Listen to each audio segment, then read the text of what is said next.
مقدس تک پیغمبر جا رہے ہیں، اس کا ذکر اللہ قرآن میں فرماتا ہے، سبحان الذی اسریٰ بعبدہ لیلا من المسجد الحرام الی المسجد الاقصی الذی بارکنا حولہ لنریہ من آیاتنا انہ هو السمیع البصیر۔ پاک ہے وہ ذات جو اپنے بندے کو راتوں رات لے گیا مسجد حرام سے مسجد اقصی تلک، اور کیوں لے گیا؟ الذی بارکنا حولہ لنریہ، اللہ تبارک و تعالیٰ نے مسجد اقصی کے چاروں طرف اپنی برکتیں رکھی ہے، اپنی نشانیاں رکھی ہے۔ آخر مسجد اقصی لے جانے کا مقصد کیا ہے؟ مسجد اقصی تک نبی کو پہنچانے میں حکمتیں کیا ہے؟ اس میں حکمت یہ پوشیدہ ہے کہ مسجد اقصی نے پروردگار عالم کی بارگاہ میں دعا کیا تھا، اے میرے مولا جب میدان محشر قائم ہوگا، آپ نے سنا ہوگا کہ میدان محشر جو ہے وہ ملک شام کے ہی قائم ہونے والا ہے، جہاں فلسطین ہے، جہاں بیت المقدس مسجد اقصی ہے۔ مسجد اقصی نے دعا کیا تھا، اے پروردگار عالم اسی سرزمین پر جب قیامت قائم ہوگا اور مولا 1,24,000 حضرت آدم سے لے کر کے حضرت عیسیٰ تلک پیغمبروں نے اپنے قدم ناز کو اس سرزمین پر رکھا ہے اور اپنے پیشانی کو میرے اوپر رکھ کر کے تیری عبادت کی ہے۔ اے میرے پروردگار میری یہ خواہش ہے کہ تیرا آخری پیغمبر آئے اور مسجد اقصی میں نماز ادا کرے، تاکہ مجھے بھی تیرے آخری پیغمبر کے قدم ناز کا بوسہ لینے کا شرف حاصل ہو جائے۔ مصطفیٰ جہاں قدم رکھ دے وہ جگہ معزز و مکرم ہو جائے، اس جگہ کی عزت و تعظیم بڑھ جائے۔ اللہ ارشاد فرماتا ہے لا اقسم بہذا البلد وانت حل بہذا البلد۔ مصطفیٰ قدم ناز کو رکھ کے تم گزرتے چلے جاؤ اور صبح قیامت تک میں اس کا قسم کھاتا چلا جاؤں۔ مصطفیٰ جان رحمت صلی اللہ علیہ وسلم کو مسجد اقصی کیوں لے جایا گیا؟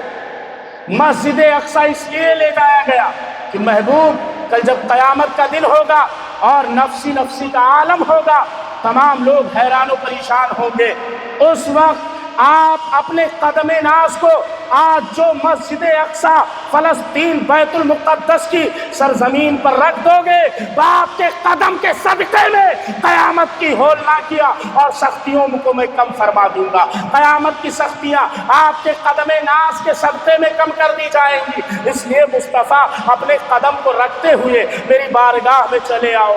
مسجد اقصی میں لے جانے کا مقصد یہ تھا کہ کل قیامت کے دن جب امت حیران و پریشان ہو تو امت کو جو حیرانی اور پریشانی سے جو چیز نجات دلائے گی اسے قدم مصطفیٰ کہتے ہیں۔ میں کہتا ہوں جب پیغمبر کے قدم کا یہ عالم ہے تو مصطفیٰ کے زلف معمر کا عالم کیا ہوگا، مصطفیٰ کے لبھائے پاک کا عالم کیا ہوگا، مصطفیٰ کے دندان پاک کا عالم کیا ہوگا، اور سراپا مصطفیٰ کا عالم کیا ہوگا صلی اللہ تعالیٰ علیہ وسلم۔ نبی کونین صلی اللہ تعالیٰ علیہ وسلم وہاں سے اوپر کا سفر فرماتے ہیں۔ اگر تفصیل میں جائیں تو وقت درکار نہیں ہے اتنا کہ تفصیل سے بتایا جا سکے۔ نبی کونین صلی اللہ تعالیٰ علیہ وآلہ وسلم سدرۃ المنتہا پہ پہنچتے ہیں۔ جناب حضرت جبریل علیہ السلام و تسلیم ہے، سدرہ پہ حضرت جبریل ٹھہر گئے، اور جب حضرت جبریل ٹھہرتے ہیں نبی کونین صلی اللہ علیہ وسلم نے ارشاد فرمایا جبریل دوستی پورا نبھاؤ، تم نے تو کہا تھا یا رسول اللہ میں آپ کو وہاں لے کر کے جانا چاہتا ہوں جہاں کوئی نہیں جا سکتا ہے، اور راستے میں ساتھ کیوں چھوڑ رہے ہو؟ حضرت جبریل علیہ السلام و تسلیم عرض کرتے ہیں اے اللہ کے حبیب میں یہاں سے آگے نہیں جا سکتا ہوں۔ رسول کونین صلی اللہ تعالیٰ علیہ وسلم نے حضرت جبریل امین کا ہاتھ پکڑا اور پکڑ کر کے سرکار اپنے ساتھ جب لے کر کے بڑھتے ہیں، ابھی مصطفیٰ نے ایک قدم رکھا ہے اور 500 سال کا سفر مصطفیٰ نے طے فرما لیا۔ ایک قدم کا یہ عالم ہے کہ سدرہ سے 500 سال کا سفر طے کرتے ہیں، اور مصطفیٰ نے دیکھا حضرت جبریل امین تو پگھل رہے ہیں، جبریل امین کی نورانیت یہاں کام نہیں کر رہی ہے، جبریل امین کی نورانیت یہاں جواب دے رہی ہے۔ حضرت جبریل عرض کرتے ہیں یا رسول اللہ صلی اللہ علیہ وسلم گر یکسرے موئے برتر پرم فروغ تجلا بسوست پرم، اب اس سے آگے میں نہیں جا سکتا ہوں، سرکار اگر آگے گیا تو میرا وجود ختم ہو جائے گا، یا رسول اللہ میرا وجود ختم ہوگا۔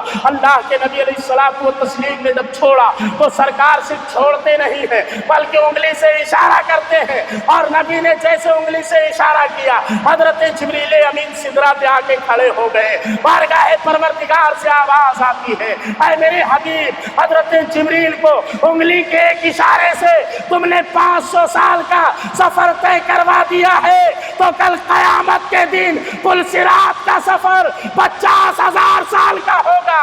تمہارے ایک اشارے سے تمہاری پوری امت گزار دی جائے گی۔ رضا پل سے اب وقت کرتے گزریے کہ اے رب سلم صدائے محمد۔ مصطفیٰ ایک اشارے میں 500 سال کا سفر یہاں آپ طے کروا سکتے ہیں، تو پل صراط پر 50 سالہ سفر کیوں نہیں طے کروا سکتے؟ یہ پاور اور اختیار دیا ہے اللہ تبارک و تعالیٰ نے اپنے حبیب صلی اللہ علیہ وسلم کو۔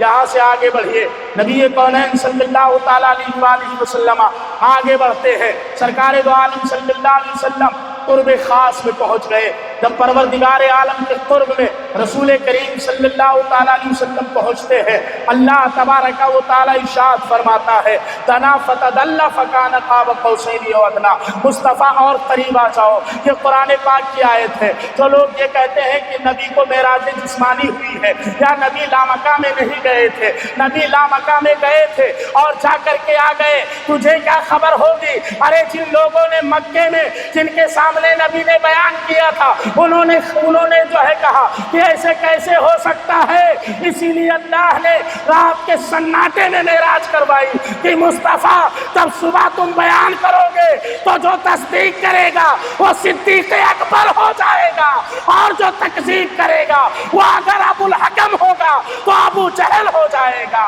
عزیزان ملت اسلامیہ، جب سرکار بارگاہ پروردگار میں پہنچتے ہیں، اللہ ارشاد فرماتا ہے، دنا فتدلی، مصطفیٰ قریب آؤ، مصطفیٰ قریب آؤ، مصطفیٰ قریب آؤ۔ جب سرکار قریب پہنچتے ہیں، اللہ فرماتا ہے اور قریب آؤ، اور قریب آؤ، یہاں تک کہ 1 کمان یا 2 کمان کا فاصلہ رہ جاتا ہے۔ نبی کونین صلی اللہ علیہ وسلم بارگاہ پروردگار میں پہنچے، اور پہنچنے کے بعد اللہ کے حبیب علیہ الصلوۃ والتسلیم سے رب تبارک و تعالیٰ ارشاد فرماتا ہے، اے مصطفیٰ میرے لیے کیا لے کر کے آئے ہو؟ نبی عرض کرتے ہیں، التحیات للہ والصلوات والطیبات والطیبات، اتنا کہہ کے مصطفیٰ ٹھہر جاتے ہیں، اور نبی عرض کرتے ہیں، میرے پروردگار میں تیرے لیے عبادتیں لے کر کے آیا ہوں، میری جانی عبادت بھی تیرے لیے ہے، میری مالی عبادت بھی تیرے لیے ہے، میری تمام چیزیں تیرے لیے ہیں، میری تمام چیزیں تیرے واسطے ہیں۔